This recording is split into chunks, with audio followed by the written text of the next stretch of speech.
welcome to Ruby Spots, you guys. We have enough room for all you beautiful people. I don't know how you found me, but I'm glad that you did. So, today's video is going to be an about me video. So, you guys, I have gathered 10 questions. This is not a challenge, by the way, but you guys can feel free to either take my questions um, or I can send you the website where I chose the questions from, and you guys can make a video that way. But I'm going to answer 10 questions about me, and if you guys like this, I will, and I'm sure that the title has about me part 1 with a question mark, because if you guys like this kind of video, maybe I'll do another one and it'll be about part 2, part 3, part 4, and so on. So the first question, you guys, is what are my hobbies and how did I get into them? So generally, my favorite things to do are cooking, baking, and video games. So cooking, I got into at a very young age when I want to say about 9, and I love to just watch my mother and my grandmother cook, right? And all the other, people in the family that at that time, I watched cook. But at that particular time, the most people I saw cooking was my mom and my grandma. And then I did spend a lot of time with my aunt when I was younger. So I guess I would be a third person that I saw cook a lot. And so I was always fascinated by it, right?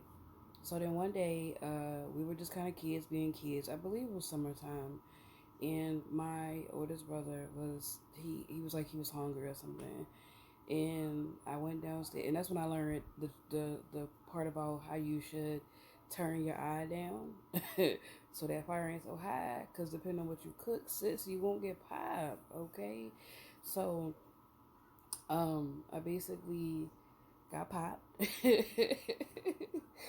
But I did fix his food. I gave it to him, and from that point on, and still to this day, there's a excitement about being able to feed people, right? So that stuck with me since I was a kid. The baking part, honestly, came from commercials, like just over the years, since when I was really really young, just watching people bake cupcakes and pies and all that good jazz. So that's something I've grown to love to do.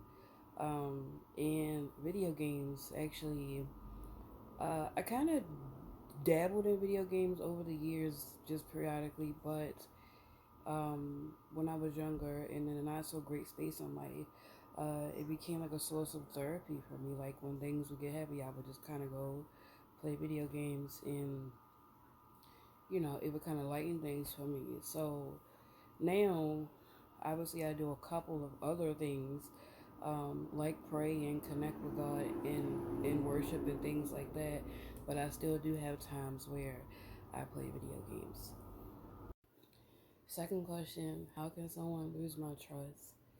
Someone can lose my trust by lying, by not keeping that word, by their word saying one thing and their actions saying another. Um, yeah, this is I think one of the weirdest things is saying that you care and love somebody and listening to them express to you, things that hurt them, in the past, things that bothered them, things that did things to them, and you agreeing that these are not good things, and that believing that the people should have done these things to people, and then you basically duplicating it. So yeah, not being honest is literally the biggest thing that will make lose trust in somebody. And once I lose trust, it is incredibly hard to get it back. Okay, so yeah. Third question is, do I consider myself an extrovert or an introvert? I consider myself neither.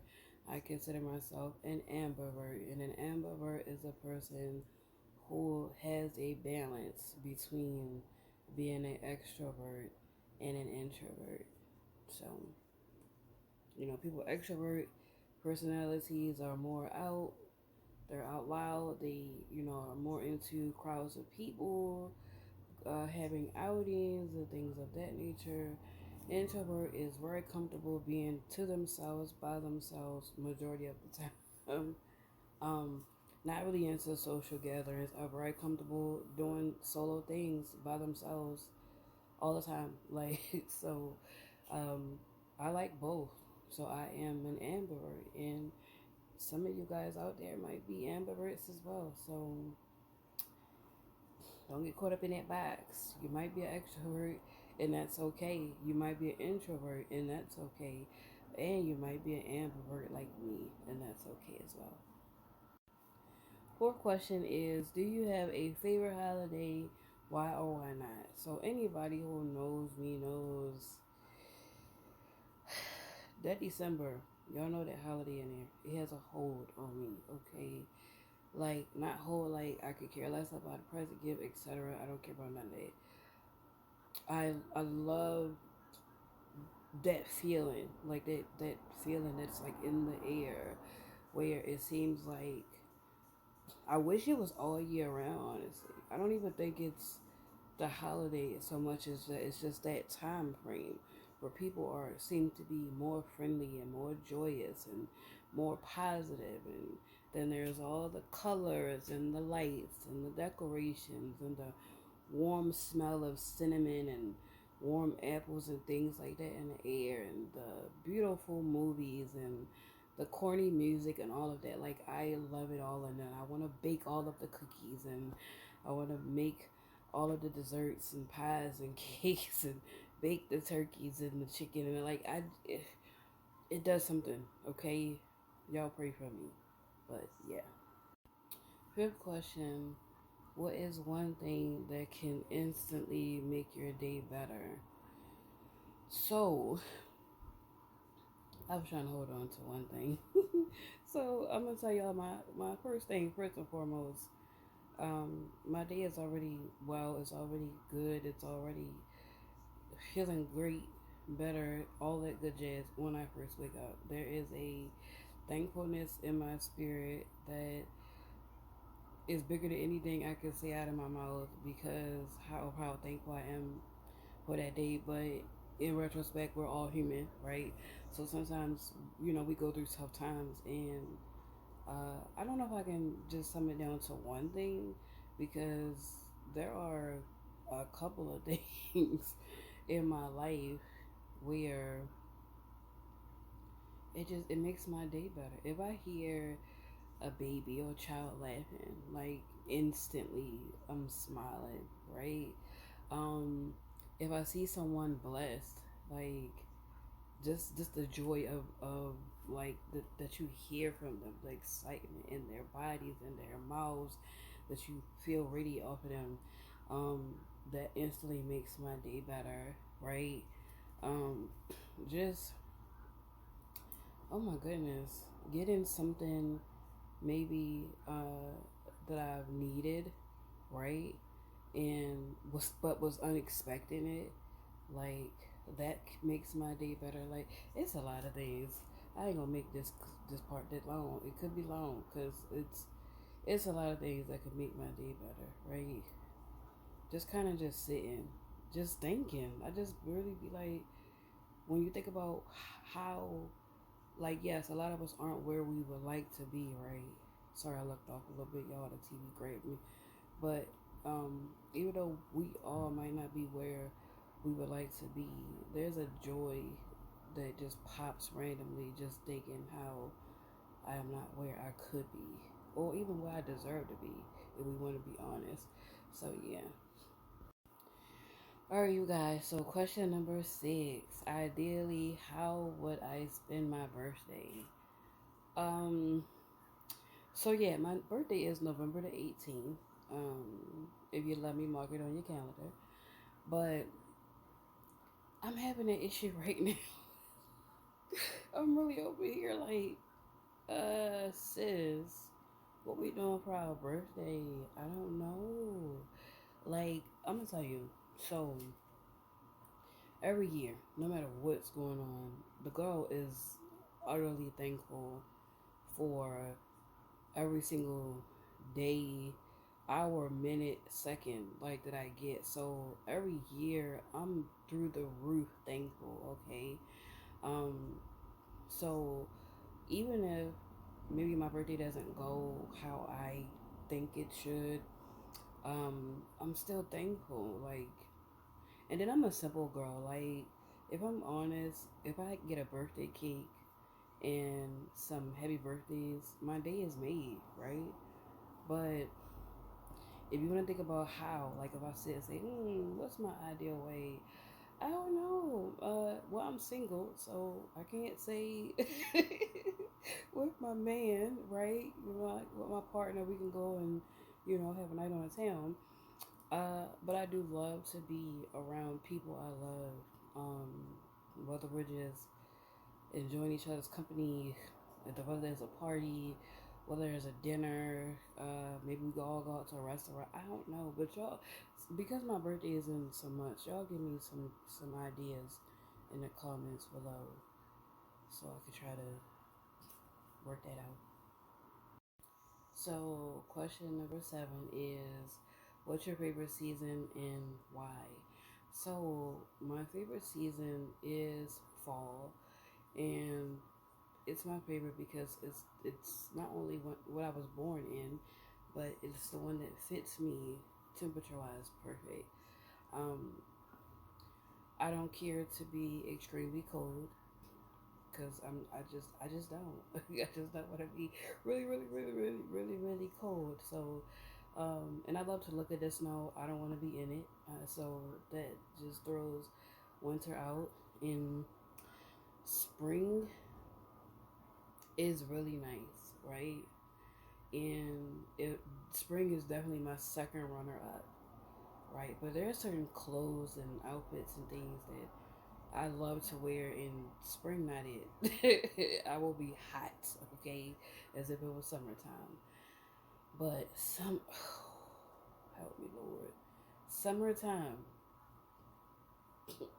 No, I don't care what you change into, how many layers you remove, or whatever, unless you are in some shades, some air conditioning, etc. You're hot, okay? You're hot. And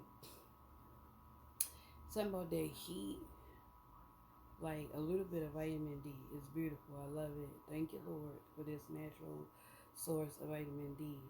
But when you're in that sun for an extended period of time, y'all can't tell me y'all don't feel like a piece of rotisserie. Just, I know it don't go that fast, but still, I know y'all feel like we just out here just cooking. I can't do summer. So fall, that's like my favorite, like my best wardrobe, best clothes, best temperature, all of that. I am here for the fall. Question number 8: how do you enjoy your alone time?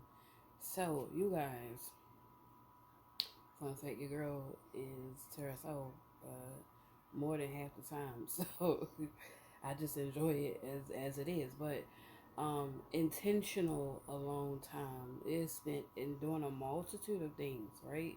So, alone time means worship time, alone time means Bible time, alone time means connecting with God time, right?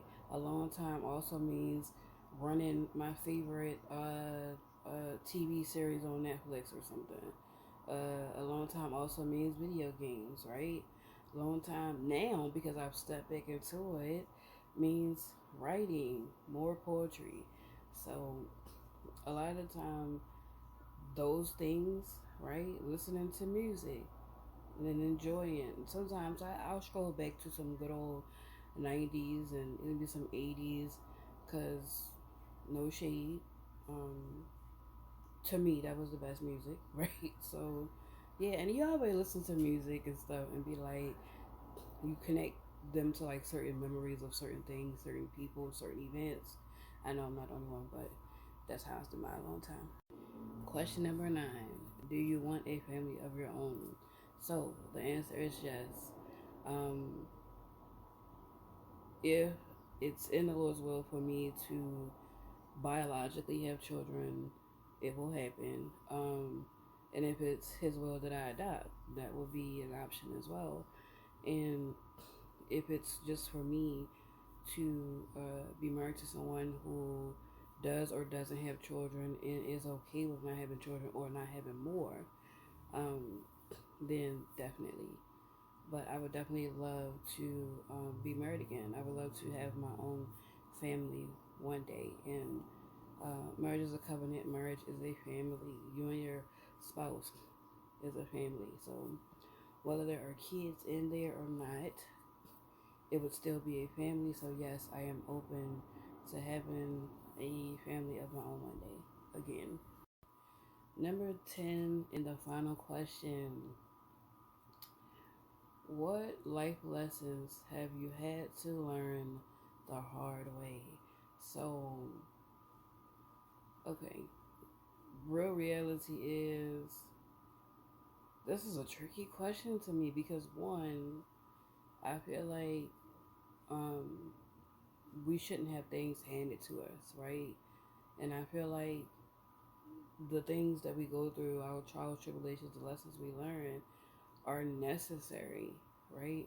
Like I always say things like, life is good because God is good, because everything that we experience and receive is either going to be a blessing and or lesson, right?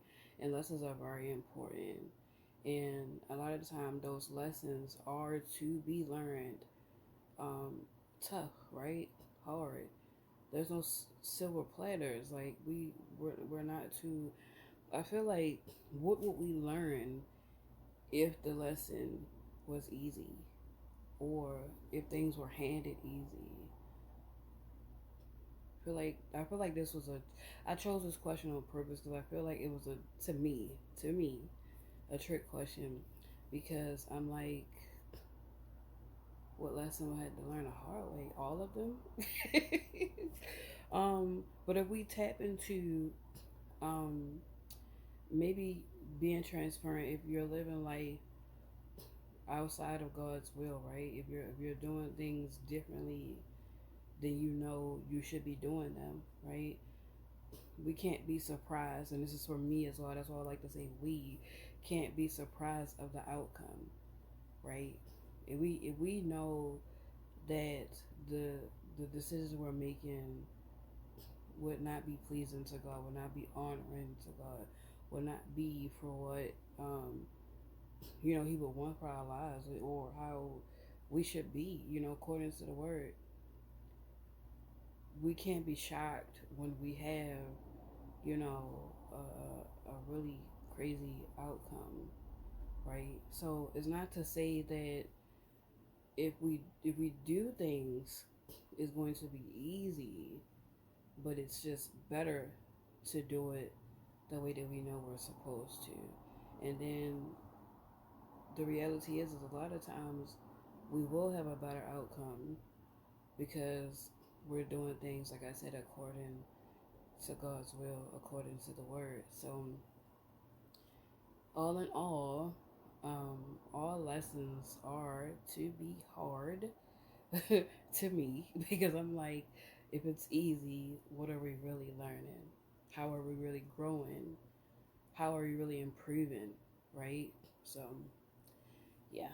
And then, some of us a little stubborn, including myself. That's why some of us a little stubborn. So that's why we got to go through a little something about 2-3 times before we be like, okay, all right now. We don't want to keep hitting our ear. We don't keep doing that. So, yeah, it's just something to think about. If you made it to the end, I think that's pretty dope. Don't forget to like if you love it, comment so we can vibe, and turn that bell to all so you don't miss what your girl is going to come up with next. I love you guys. Stay encouraged. Have a wonderful day on purpose. With peace and blessings.